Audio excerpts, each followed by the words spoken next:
My family thought I wasn't my dad's son, so they completely cut me off.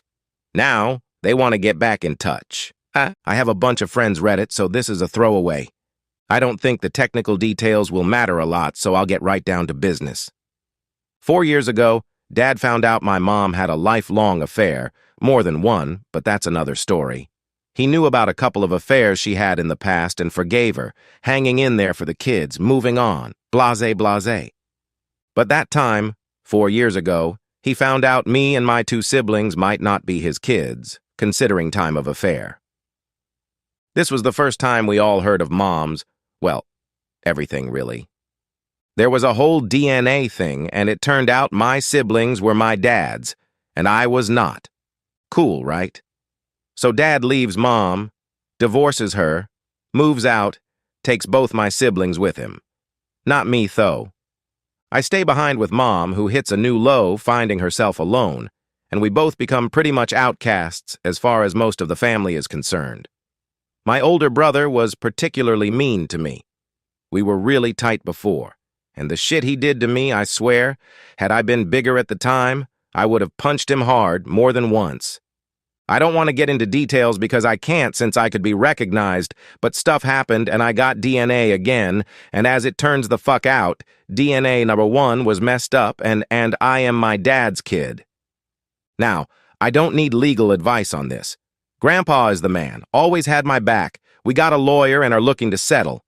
But Dad wants back in my life. Brother is calling and wanting to meet up and talk shit. I don't fucking want to. I want these people out of my life. Mom already forgave everyone. She is going on a date with my dad, and I feel sick, but not my business, right? I wish them both good fucking luck, but I want none of it. Only nobody leaves me be.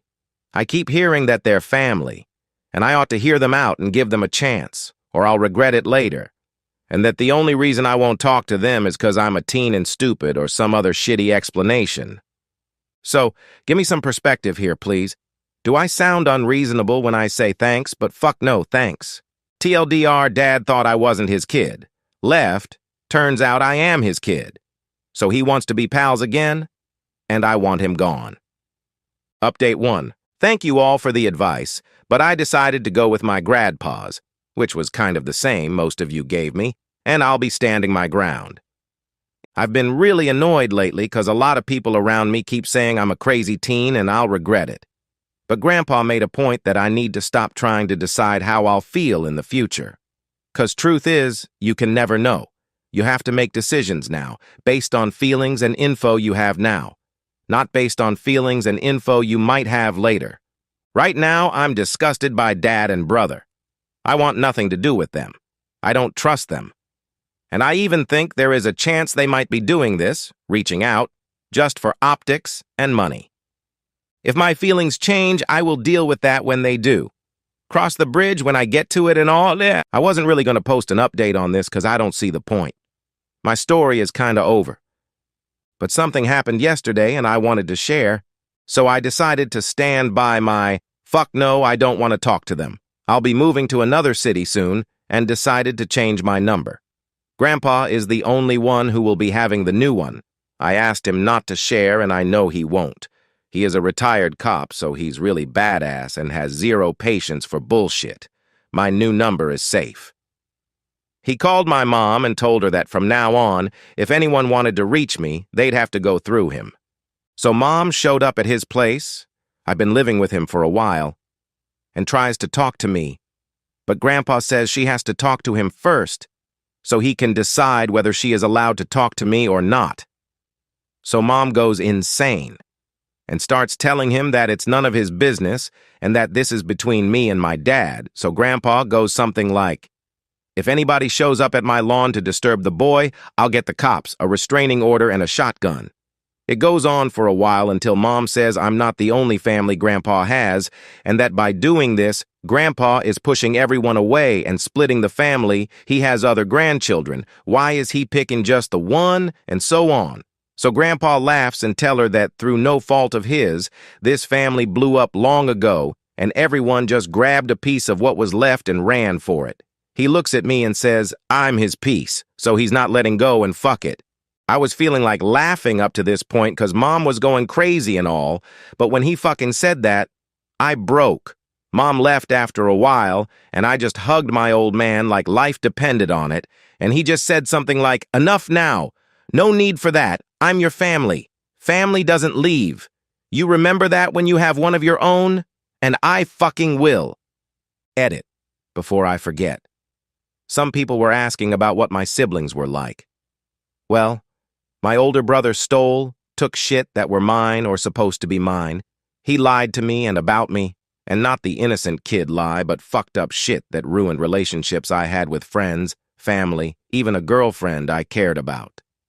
He was a huge bully for years, even hit me once. Mom said he's going through a lot too, and Dad couldn't care less and just protected him. Grandpa told him if he ever hit me again, he would break brother's teeth in. I guess he believed him, 'cause he never touched me after the one time. Younger brother is cool. I'd rather not talk about him here. Another edit. I read the comment section to Grandpa. I had to explain what OG is, and he now wants to watch Breaking Bad and Better Call Saul LOL. But we thank you for all the love. Reading the replies on my first post, he just said the internet is very smart. Reading the replies on this update, he got a little emotional and left saying he had stuff to do. But he got a beer, came back, and asked if there were more people saying stuff. The comment comparing him to Clint Eastwood made his day. Thanks for the love, guys. Update 2. It is an act of God that I still remember the password to this throwaway, but fuck, guys. People, you are not gonna fucking believe this. I don't freaking believe this. The lab didn't make a mistake on my results. What they did is they mixed the results of all children. I am my dad's bio son, but my older brother is not, which is fucking weird because he looks like Dad. Maybe Mom has a type. Turns out it was his lab result stuff whatever with my name on it.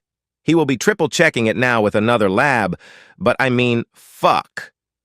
The settlement has a confidential disclosure clause, something on details, so I will not be speaking about this ever in all ever again, 'cause it's damn good money, so shush.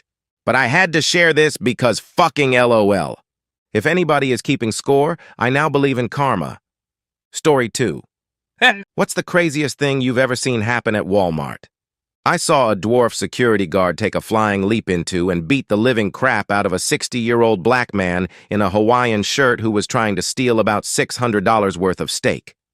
The steak guy, he did this once a month or so. He would just fill up his shopping cart with steaks, briskets, pork ribs, etc., head up to the front, act like he was going to check out, then barrel through the exit doors and dump it into a waiting truck. They never got a clear plate and were trying to catch him in the act. I was working my counter and heard behind me, "Sir, don't do it. Just step away from the cart." Walmart security is plain clothes and has no legal authority. They can detain you and defend themselves, but they can't restrain you. You can leave whenever you want. I turn around and I see this guy with the shopping cart full of steaks. He's starting to stammer and come up with excuses while simultaneously trying to play it off. "Sir, just come with us, please. Let go of the cart, sir." The guard trying to get him calm was the head of security there. He was a chill guy in his 30s, but built like a brick. You might think he was chubby if you looked at him. You wouldn't dream he could bench like 340 plus lbs. The steak guy, he makes his break. He tries to blow past Chubb's McMuscles, and they end up going into a stack of DVDs. Then came Eric. Eric was I'm honestly not sure he would qualify as a dwarf, perhaps just a guy with a growing disability. He was about 4 feet tall, max. He would look like a 12-year-old except for the fact that he was completely fucking yoked. He was one of those just itching for action type guys. He seemed like he had something to prove. So Muscle Chubbs and Steak Guy are now down in the DVDs, and Steak Guy goes to get up, and here comes Eric. I'm probably wrong, but I swear in my mind I heard Nia, and the little fucker leapt through the air, both feet out, and just cannonballed this guy in the chest feet first. He went down again. I heard Chubbs yell, "Eric, no!" as he scrambled onto the guy's chest and just started throwing little hands into this dude's face. Just wham, wham, wham, wham, wham.